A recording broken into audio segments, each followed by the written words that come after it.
Buenas tardes para todos y todas. Un placer estar aquí, gran honor. Un agradecimiento especial a toda la gente que ha trabajado incansablemente para que hoy nos podamos reunir. De verdad que todos los éxitos en este encuentro, hoy y mañana. A los patrocinadores, a los colegas de la mesa, a los que ya han hablado, los grandes maestros que han hablado y que van a hablar, de verdad que un saludo de admiración y de amistad.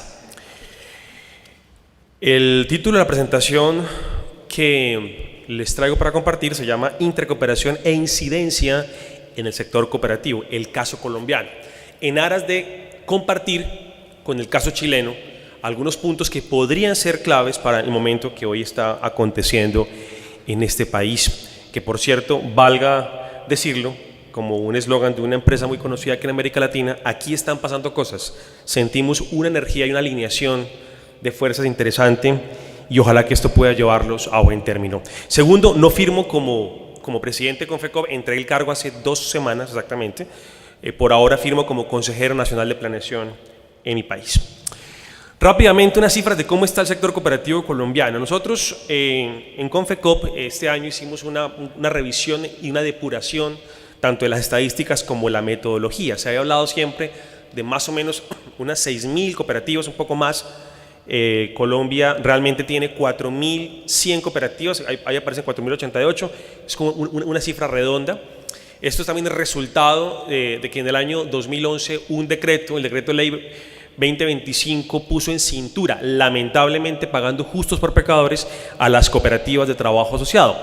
¿Por qué? Porque en Colombia, después de ciertas políticas que encauzaron la visión de país en los 90s, en aras de una entrada hacia una lógica de competitividad basada en reducir precios, y generalmente pagaban eran los salarios de los trabajadores, pues resultaron creyendo que la mejor manera era de jugar a ganar-perder. Gana la empresa, pierde el trabajador, y se crearon cooperativas que realmente no lo eran y que estaban supeditadas a un patrono, minando la autonomía de la misma organización. Esto llevó a unas denuncias internacionales, nacionales, que hicieron presión antes de la firma del Tratado de Libre Comercio con Estados Unidos, y este decreto pues obligó a las cooperativas a ajustarse. En conclusión, el decreto 2025 lo que dice es: en Colombia no es prohibido que se creen cooperativas de trabajo asociado, pero hay de aquel de que se atreva. Entonces lo digo porque la estadística es importante entenderla, y como dice también un texto, la verdad nos hará libres, es bueno saber que hablamos de 4.100 cooperativas. Ahora bien, ¿cuántas personas hay en Colombia? Ahí la cifra sí se pone más interesante, porque estamos hablando de 5.8 millones de colombianos. Digamos que uno podría aproximarlo un poco más hacia los 6 millones, y si sumamos algo que aparece al lado del mapa, que es otra parte de la economía solidaria, que ya les voy a explicar cómo está constituida en Colombia. Si sumamos los asociados que están de los fondos de empleados, que es una figura particular colombiana que podría asemejarse a cooperativas cerradas de trabajadores, y a las asociaciones mutuales que ustedes conocen y que en buena parte de nuestros países existen, estaríamos hablando de casi 7.500.000 colombianos propietarios. Ahora, cifra que no está acá, pero que puedo compartir, si cruzamos los documentos de identidad de los colombianos que están adscritos, asociados a una entidad de estas, a una empresa de la economía solidaria, pero que están en varias entidades de ella, digamos, si restamos el rol de cada ciudadano en su rol como propietario de una cooperativa, asociado a una cooperativa, realmente estamos hablando de una cifra cercana a los 5 millones de personas. Es decir, estamos hablando de una población de 5 millones de propietarios, de gestores y de usuarios. Esto lo marco además por la estructura como la tenemos, en donde la mayor cantidad del activo está concentrado en las cooperativas de ahorro y crédito, cooperativas financieras, un banco de propiedad de una cooperativa, que es justamente el caso de Cooperativa de Médicos del Valle y Profesionales de Colombia Salud, que es Comeva, y el caso de la cooperativa del Banco Cooperativo Copcentral. Una descripción muy rápida, gráfica, que además les queda a ustedes, y en donde, solamente para mostrarlo finalmente, la concentración de la población andina, es decir, lo que está en los Andes colombianos, que es la zona anaranjada, donde está la mayor cantidad de cooperativas y de cooperativistas. En cuanto a lo normativo, podemos contarles que desde el año 1991, que es la constitución que tenemos hoy en Colombia, se hizo un reconocimiento a las formas asociativas de propiedad, dándole un rol importante justamente al tema cooperativo. Tenemos básicamente 3 artículos, el artículo 38, el artículo 58 y el artículo 333, en donde se promueve y se da cierta prelación sobre las formas cooperativas, sobre la propiedad colectiva, que luego se convierten también en una ley muy importante, previamente hay una ley muy importante que era la ley 79 del año 88, y que luego sale, digamos, la ley del 454, que es la ley del año 98, la ley 454 ya reconoce no solamente a las cooperativas, sino a otras expresiones de la economía solidaria. Ahí el cuadro más o menos lo resume, donde hablamos de cuáles son esas entidades. La lista de las entidades que se reconocen como de la economía solidaria son desde cooperativas y precooperativas, organismos de segundo grado, que es donde empieza a coger forma esta presentación cuando hablamos de la integración y la incidencia, cooperativas formadas por otras cooperativas, cooperativas de segundo grado que forman a su vez una estructura superior que es una cooperativa de tercer grado, instituciones auxiliares cuya razón jurídica debe ser sin ánimo de lucro, es decir, fundaciones, corporaciones o asociaciones en el caso colombiano, y que tienen como fin ser soporte, apoyo y respaldo a la actividad del cooperativismo. Las empresas comunitarias, que es una figura que se usó mucho para espacios rurales, para zonas rurales. En Colombia se han tratado de hacer a lo largo de nuestra historia diferentes esfuerzos de reforma agraria. Buena parte de los terrenos que se han convertido o que han sido asumidos de la reforma agraria se han dado a grupos asociativos, en donde una de las figuras jurídicas más usadas fueron las empresas comunitarias. Apareció una figura interesante, las empresas solidarias de salud, que son son 8 empresas en Colombia muy grandes que manejan, 4 son cooperativas, 4 son mutuales, y se encargan de administrar los recursos que recoge el Estado para subsidiar a los más pobres en cuanto al acceso a salud. En Colombia tenemos 2 tipos de salud, el régimen contributivo y el régimen subsidiado. El contributivo es el que cada trabajador paga o le descuentan del salario, pero los más pobres de los pobres, que están recogidos en una encuesta, que conocemos como la encuesta Sisbén, los que no tienen posibilidad de acceder a ello, les dan un subsidio a la salud. Estos recursos son administrados por diferentes tipos de empresas, pero 17 millones de pobres en Colombia, de los 44 millones de habitantes, están hoy siendo soportados por nuestras empresas solidarias de salud. Ya les mencioné las precooperativas, que son una especie de cooperativa antes de su consolidación, es como una baby coop, podríamos decirlo, una cooperativa que apenas gatea, que no camina, y se le da cierta figura, digamos, de respaldo para que en 5 años se pueda convertir en cooperativa. Los fondos de empleados que ya se los cité, las mutuales, las empresas de servicios en las formas de administración pública cooperativa, una figura particular, y es que en Colombia las empresas públicas pueden configurarse como cooperativas, es decir, puede haber un grupo de hospitales en Colombia que se reúnen entre sí y crean una figura de segundo grado que es de carácter cooperativo, con el fin de, justamente lo que viene más adelante, el trabajo en red, la posibilidad de compras en masa, bajar precios de transacción, precios de medicamentos, en el caso de la salud, pero hay otros casos. Y finalmente las empresas asociativas de trabajo que quedaron ahí, que digamos que son una figura que no debió haber quedado, que luego fue eliminada, porque son empresas que promueven la asociatividad, pero son con ánimo de lucro. Entonces digamos que al ser la economía solidaria con el vínculo del no ánimo de lucro, que es un término que también genera bastante debate en la literatura y en la academia, pues se optó por quitar. Entonces, solo a manera de resumen, para que podamos ir adentrándonos en cómo está estructurada la figura de integración que ha de promover una posible intercooperación entre las figuras solidarias en Colombia, entre las empresas solidarias, tenemos diferentes niveles, el nivel interno y el nivel, digamos, que podríamos llamar externo. Tenemos las organizaciones nacionales de segundo grado, organizaciones regionales de segundo grado, es decir, cooperativas que están en diferentes zonas del país, que se integran para crear una segunda cooperativa más grande, se llama de segundo grado, o en una misma región o departamento. Lo mismo tendríamos organizaciones que podrían formarse a nivel regional, tanto de carácter, digamos, cooperativo, pero de segundo y tercer grado, y unas de carácter sectorial, que es donde se pone el tema interesante. ¿Por qué? Porque el modelo de integración en Colombia, por la misma dinámica histórica que tuvo el cooperativismo, tuvo unos puntos de encuentro de carácter netamente local, es decir, la ciudad, el municipio, el departamento. Pero poco a poco algunos subsectores se han dado cuenta de la importancia de trabajar en red. Y ahí nos vamos de una vez al sexto principio: cooperación entre cooperativas, que, si me lo permiten, y ahí ya empiezo a asumir un poco un tema de posición, sin ese principio lo demás se cae, lo demás se derrumba, porque ¿cómo puedo ser cooperativista hacia adentro y no ser cooperativista hacia afuera? ¿O cómo puedo yo entender que es positivo asociarme a una cooperativa y no voy a entender cómo mi cooperativa no se puede asociar a una cooperativa de segundo grado? Es parte de la pregunta que habría que resolver acá, porque es justamente un tema de percepción de valor agregado frente a asociarme o no a un organismo de integración. A manera de ejemplo, les cuento brevemente cómo está configurada la Confederación Nacional, que se considera el organismo máximo, que es Confecop justamente. Tenemos una Confecop nacional, tenemos unas Confecop regionales, donde algunas no se llaman Confecop, hay unas que tienen otro nombre, como ASCOP o ASOCOP, pero son también de carácter regional, y a su vez las cooperativas de base están vinculadas a ellas. Tenemos federaciones subsectoriales, donde existen federaciones, por ejemplo, de carácter financiero y ahorro y crédito. Están las de los profesores, cooperativas de maestros y docentes, cooperativas de lecheros, Fedecoleche, y estas a su vez están conformadas por cooperativas de primer grado.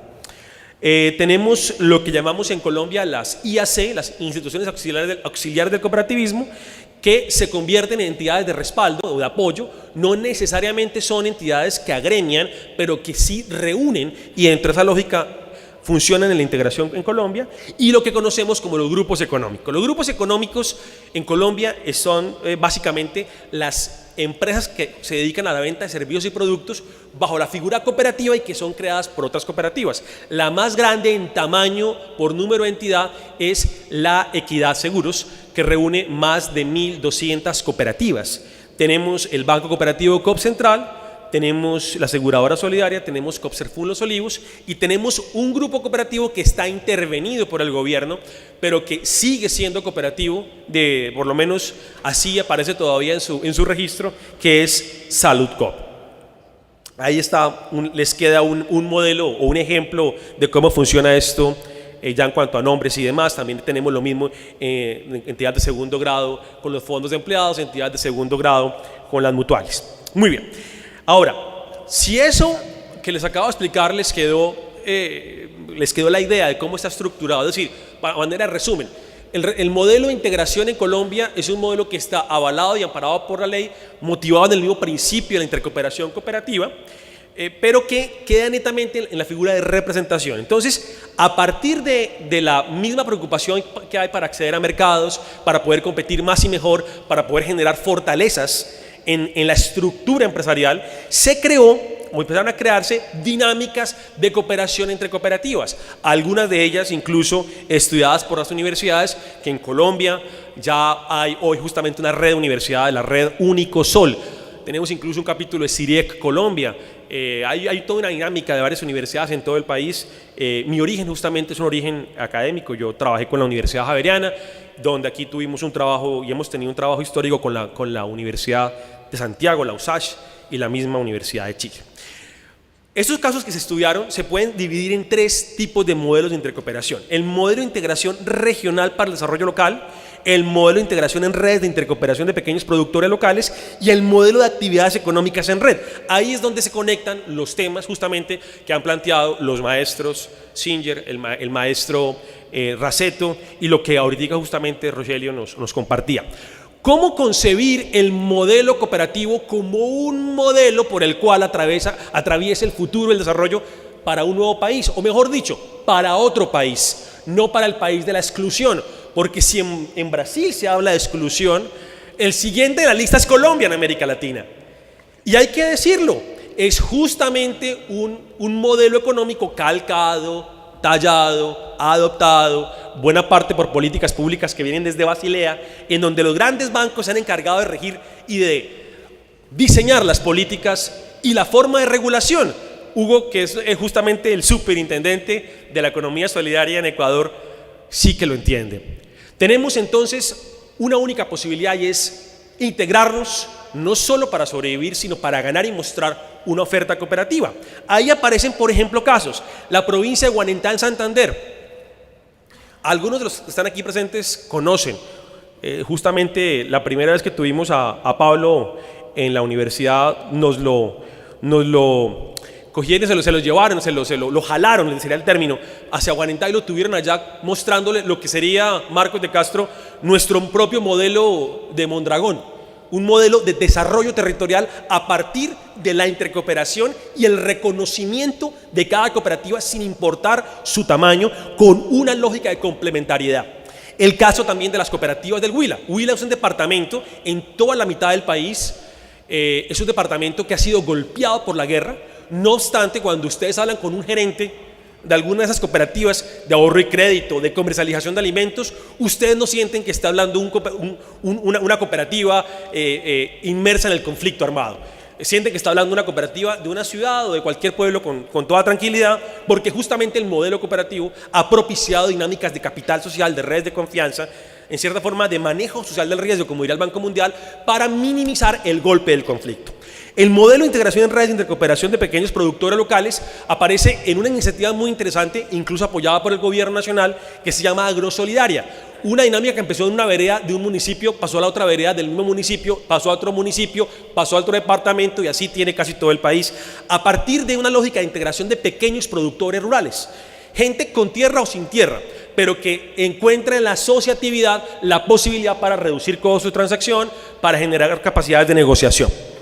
Adicionalmente a esto tenemos el modelo de actividades económicas en red, que es un modelo que justamente le doy aquí un poco de coyuntura a la historia, y es que cuando conocí a Rogerio me presentó a alguien que estaba en el mismo evento allá en México el 2007, que es Euclides André Mance.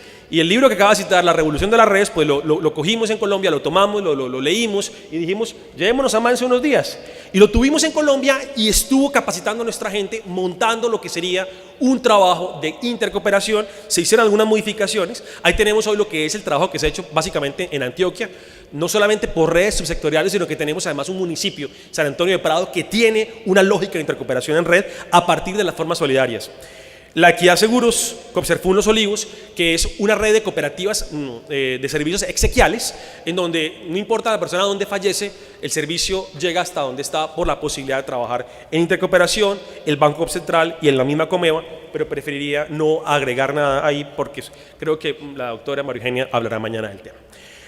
Para cerrar entonces, les comparto, tenemos hoy por hoy, en el caso del tercer modelo, es decir, el modelo de actividades económicas, tenemos dos redes de ahorro y crédito, una red que digamos que inició primero, entonces no se quiso crear una red con actores nuevos porque esto tiene un nivel de confianza previo que hay que construir, entonces pues, se prefirió crear una segunda red para que tuviera la misma dinámica, conocerse, generar confianza entre sí, una red cooperativa de trabajo asociado, porque aunque tenemos el decreto que les mencionaba, persisten cooperativas en este modelo.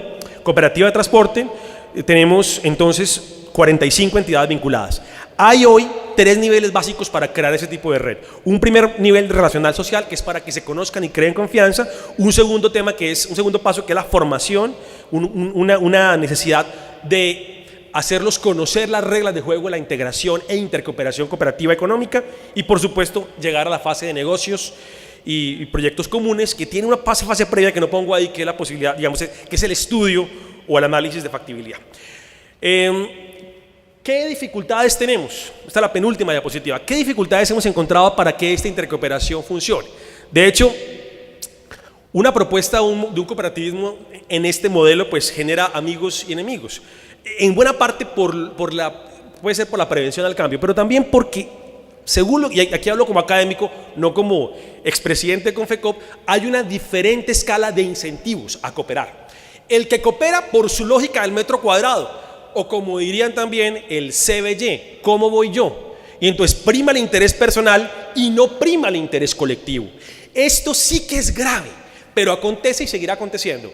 Lo definió Elinor Ostrom en su libro El Gobierno de los Bienes Comunes del año 99, cuando explica la lógica del free rider en este escenario de lo que llamaríamos también gorrones o no sé, chuparrueda, o por aquí usaron otro término. El tipo de incentivos, cooperar o no cooperar, o mejor dicho, si me van mejor cooperando o me va mejor no cooperando, esperando que los demás cooperen. El tema de los personalismos, un liderazgo basado en personas y no en un movimiento y no en ideas, nos hace débiles. Justamente una de las crisis que está viviendo Colombia es porque el presidente del grupo económico que estaba intervenido era el presidente incluso fue presidente de la Asia Américas, estuvo en la Asia Mundial. Hoy que está, digamos, excluido de todos estos escenarios, generó un vacío de liderazgo impresionante. Y claro, cuando los personalismos grandes caen, aparecen los personalismos pequeños a competir por ocupar el puesto del rey. Y el que se sentó ahí también lo sacaron. Y entonces, que no les pase a ustedes, porque están en un momento maravilloso de creación de un nuevo Chile a partir del reconocimiento que implica el reconocer lo que cada uno puede aportar por un objetivo común. Que el personalismo y los liderazgos no los bloqueen, porque es entonces la teoría del codo invisible. No es la mano invisible de Adam Smith, es el codo invisible que codea y bloquea a todos para que ganen. Una falta clara de reglas de juego, una capacidad de incidencia, un pasivo reputacional. El pasivo reputacional es justamente la mala fama o las experiencias negativas que han sido aprovechadas por algunos medios de comunicación para decir ese sector es peligroso, no hay seguridad, hay un bajo nivel de confianza. Eso se reduce finalmente, para citar incluso al mismo maestro Migliaro, Raceto Migliaro, cuando hablamos del factor C, es decir, de una falta de comprensión por parte del ciudadano del común de unas finanzas inteligentes, o dicho de otra forma, de la ventaja cooperativa y la transferencia solidaria. ¿Cómo rompimos esto con esta ecuación? Y como a largo más de un minuto solamente se las voy a plantear. Esta fue la ecuación de trabajo con la que hicimos en 1 año y 2 meses una dinámica diferente para ver cómo logramos cambiar todo eso, y se reduce en qué variables. La capacidad de posicionamiento del gremio. Primero, una capacidad de autofinanciamiento, que ahí hay una fragilidad, una visibilidad a la población atendida a través del modelo, una cobertura geográfica con incidencia, diferentes aliados tanto nacionales como internacionales, una estrategia clara y la voluntad para cumplirla, la capacidad de convocatoria multiplicada por la comunicación. Comunicación no como publicidad pagada en un periódico, no, como una estrategia de comunicación diseñada y focalizada con artículos en un nivel específico de lectores. Y finalmente, como multiplicador, y aquí tengo un colega que ha trabajado conmigo en diferentes países y escenarios, maestro Luis Hernández, el multiplicador que es la educación cooperativa. Educación cooperativa y solidaria. Sin eso, señoras y señores, damas y caballeros, niños y niñas, la ecuación se nos cae y seguiremos replicando un modelo que lleva más de 200 años demostrando que el futuro es por aquí. Muchas gracias.